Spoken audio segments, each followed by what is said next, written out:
Look at these two player stats. One is RJ Barrett this past season. The other is Tim Hardaway Jr. during the 2018-2019 NBA season during his time on the New York Knicks. You see, the points are very similar. Rebounds and assists are very similar. The efficiency is very similar. Tim Hardaway Jr. is looked at as an inefficient sort of 3-and-D role player. RJ Barrett, by Knicks fans and the Knicks organization, is viewed as a max contract level player and a future all-star. And I'm here to tell you, RJ Barrett stinks. First off, let's take a deeper dive into RJ Barrett's efficiency because it's really not good. His true shooting percentage, which is the best way in my opinion to evaluate someone's efficiency, is at 53%, which is below league average. If you want to put that in perspective, he has a negative 4% relative true shooting percentage, which means he's a whole 4% lower than league average efficiency. Other advanced statistics show us that he has a negative 10 net rating. Negative 10 is atrocious. They are that much worse with him on the court than when he is off the court. If we look at one of my favorite stats to look at is the RAPTOR stat. It's a newer stat from 538.com. Very good. It's hard to really explain what it is. It's like a box plus minus statistic. It's a little different, and I'll have a link in the description that it goes to their website. It gives you an in-depth explanation into what the stat is, how they calculate it. Basically, RJ Barrett sucks. He has a negative 3.2 RAPTOR, overall RAPTOR, and that's not good at all. It's pretty bad. If we look at more of his offensive stats, you see that he attempts 5.3 three-pointers a game, and he makes about 31% of them, which is definitely below league average. He's not a good three-point shooter. And 4.6 of his 5.3 attempts are catch-and-shoot threes, and he makes only 32% of them. More than 3/4 of his three-point attempts are catch-and-shoot threes. What does that tell me? That tells me that most of his shots are off of open looks created by others. He doesn't create his own shots successfully, and we'll get into the film and just kind of prove that he can't create his own shot. If you want to be an all-star and above the level of a role player, you need to be able to consistently create your own shot off the dribble, and he just can't do that. Another part of his offensive game that he struggles with is his playmaking and passing. If you can't even create your own shot, the chances of you being able to consistently create shots for others is very slim. And he can't. He can't get guys open, and he can't even pass the ball to open guys. He doesn't look for the open man. If we look at RJ Barrett's assist-to-turnover ratio, he is currently 388th in the league. 388th. 388. Doesn't get much worse than that. So yeah, without further ado, let's jump into the film that I believe backs up what I've said with these stats and just kind of prove why I believe RJ Barrett stinks. So if we take a look at this game, the New York Knicks versus the Chicago Bulls, I think this game kind of shows exactly what RJ Barrett is good at and what he's bad at. And, this kind of proves the stats of he's not a very good shot creator. As you can see, if you follow my mouse, he's right down here by the baseline. And one of the only good things about his offensive game is his off-ball movement. Right here, he drifts to the corner. He's going to see that Quentin Grimes is going to drop. And if Julius Randle wants to get a good pass off to RJ Barrett, he's going to have to move up. And RJ Barrett moves up to a good angle. Julius Randle gives him the pass. He hits the three. The issue with RJ Barrett is a lot of his offensive game is just these catch-and-shoot open three looks. And that becomes an issue when he's not hitting them.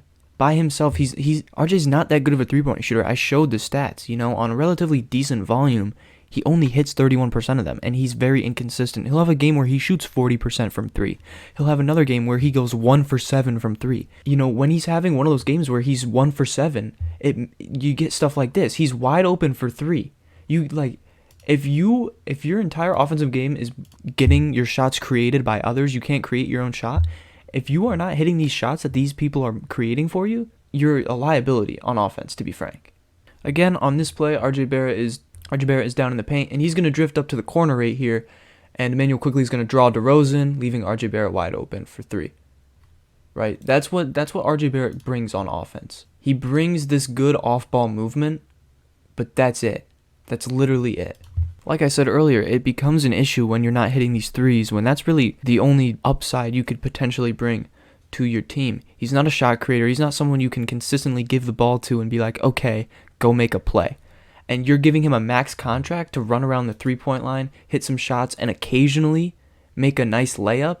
You're being paid a max contract. You have to hit this shot right here. The only other thing he really brings on offense that's good is he's a decent finisher. You can see, like, if you go on YouTube, you can find a RJ Barrett missed layup compilation. Like, I'm not even kidding. There's a missed layup compilation. When he's at his best, he is pretty good at finishing through contact. There's going to be a nice block here in the fast break. RJ's going to run it up the floor. He's going to take Zach LaVine one-on-one, and he's going to hit a nice layup. This play kind of shows, again, you can't really trust him to create something on his own with the ball, and it also shows that he's not looking to pass. He rarely is looking to pass. He's going to get the ball here from Brunson, right? And he's going to try to take DeMar DeRozan one-on-one into the paint. He's going to use a spin move that DeMar DeRozan does not fall for. DeMar is sticking with him, and right here, Vooch is in your path. Nikola Vucevic is in your path. DeMar is also right in your face. This is not a good shot. But you know what is? Quentin Grimes wide open on the three-point line. Alex Caruso is staring right at you. Do you know what that means? Julius Randle is wide open. Hit one of these two guys for a three. Instead, he's going to force a tough shot. What are you doing? Actually, what is this shot? Why are you shooting that? Again, right here, this is a max contract player. You gave him the max extension you could, right? And the Knicks media and the fans treat him like an all-star level player, and these are the types of looks they like. This is supposed to impress me, right? He's an all-star. He's supposed to be an all-star level player. He's supposed to be impressive. These are the types of looks he gets. Grimes blocks DeRozan's path for an easy RJ Barrett three. Like, these aren't bad plays, right? He's getting open looks and he's hitting them for the most part. But like, this is all you get out of a max contract player? Nothing he does moves me. Nothing he does is impressive. I could get this type of play out of Tim Hardaway Jr. Again, let's see what RJ Barrett does when he's taking the ball up the floor. You know, he's going to take DeRozan one-on-one. DeRozan's not a very good defender. Let's see what's going to happen. First of all, this pick and roll does not really work very well at all. But RJ Barrett just starts shoving DeRozan.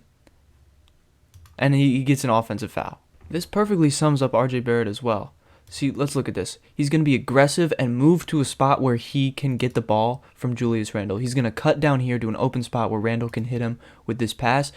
Booyah. Perfect. He's got the ball. What should he do now? DeRozan looking right at him. Vooch also, he drew the attention of these two players. So what does that mean for Mitchell Robinson down here at the baseline? Throw him a lob or just give him a pass right in between DeRozan and Vooch. No, instead he's going to go up with it, and it's an air ball. Why? What are you doing? In what world is that a good shot? Again, right here, he's going to start off with some nice off-ball movement. He's going to run up to the top of the key and get the ball. Look at this. Look who's guarding him, Zach LaVine. RJ Barrett, for the most part, has been guarded this entire game by DeMar DeRozan, who's not a good defender. The only player, like, on that Bulls starting lineup that's a worse defender than DeMar is Zach LaVine. If you're a young player that's being treated as an all-star, you have a max rookie extension, and you can't even take Zach LaVine one-on-one off the dribble, you are not a player that I think is all-star level. You shouldn't be getting paid a rookie extension. I'm sorry. He's going to drive on him, and he's going to, like, Zach LaVine has good pressure on him, and then he's going to stop, and he's going to travel. Zach LaVine forces a travel and just an atrocious shot as well from RJ Barrett. If you can't take Zach LaVine one-on-one, I don't know what to tell you offensively. Again, right here, let's watch Jalen Brunson. First, look, Zach LaVine is guarding RJ Barrett, and what is Brunson going to do? He has a mismatch on Vooch, so Zach LaVine is going to try to double team. Brunson, who's, you know, a smart playmaker and a great passer, notices he's got two people on him, meaning one of his teammates is wide open. So he gives it to RJ Barrett. And I'm sorry, like, RJ Barrett shoots shit like this, you know, wide open three, nails it. Knicks fans look at this and say, potential future all-star. I look at this and be like, I would fucking hope he makes that shit. He's being paid a max rookie extension, and he only hits his catch-and-shoot threes 31% of the time? That's all he does, like, offensively? I don't think people realize this is a top 3 pick. This was the 3rd overall pick. He is the 3rd overall pick. By now, he's supposed to be an all-star. He's not an all-star. He hasn't showed any upside offensively with the ball in his hands. He cannot create his own shot whatsoever. He relies a lot on these open looks from three. He also relies a lot on just fast break layups. If your entire offense revolves around catch and shoot threes, which you don't even hit consistently, and fast break layups, you don't move me as an offensive player at all. I feel like I'm repeating myself, but I don't know what else to get across. He's not that good offensively, and that really hurts his team. Again, right here, he's going to take DeRozan off the dribble. He's going to try to drive on him. And what do you notice? Kobe White crashes. Manuel Quickley is wide open. I know it's kind of a tough pass. It's hard to make this pass. The only person to blame is RJ Barrett. He did this to himself. He drove mindlessly. He has no idea what he's doing. He just drove into the paint and got himself in this terrible double team. I mean, there's nothing he can really do with the ball except force up a bad shot. And that's totally on him, which, he forces up a bad shot and he gets blocked. Again, right here, he's going to take DeRozan off the dribble, and he actually hits him with a nice spin move. I like this. It's a good spin move. What are you doing now? What do you think he should do now? Look at Hartenstein. It's a hard angle, and it's a tough shot, but if Hartenstein keeps cutting, there's a potential lob to Hartenstein right here. Instead, to be fair, part of this is to blame on Hartenstein. He just kind of stops. I think he still should have kept running and tried to get the lob from RJ. Regardless, RJ just tries to score right over Drummond, who's not moving, and yeah. It's brutal, man. All right, this is the last piece of film I'll show you. This is my favorite sequence.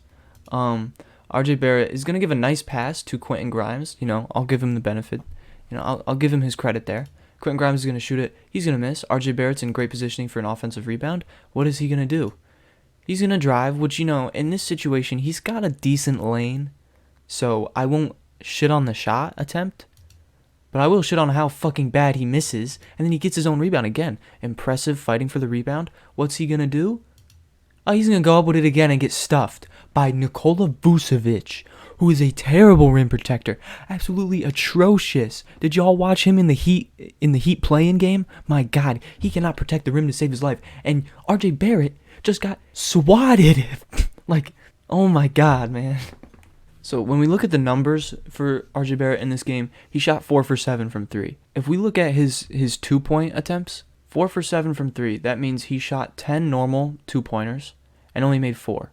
Outside of the 3-point line, he shot barely 40%, literally barely 40%. Very inefficient. He can't create his own shot. He relies heavily on the 3-point line, and he's not even a good enough 3-point shooter to where I would want him to rely on the 3-point line. But that's all he can do offensively. Knicks fans will probably be mad at this video, and they'll say, did you see him the last 3 games versus the Cavs? He's him. He's good. I don't care.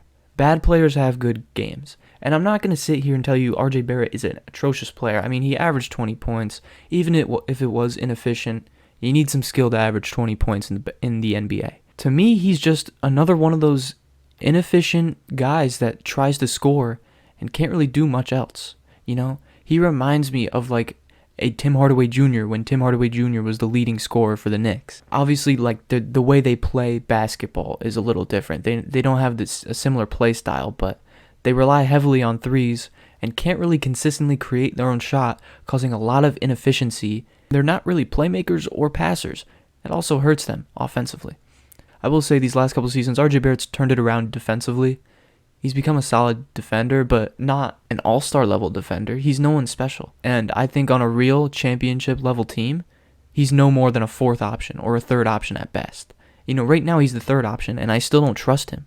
Like I said, Knicks fans will look at the last 3 games of the Cavs series and say, look how good he did. I'll say, look at the first 2 games. Look how bad he played. He played like shit in game 1. Like absolute shit. And they still won. So really, how important is his impact offensively if they can still win playoff games when he's playing like shit? He just doesn't move me offensively.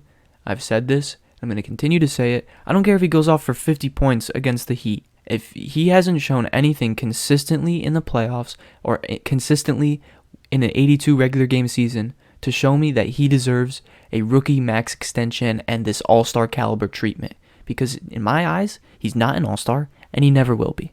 That's it for this video. So yeah.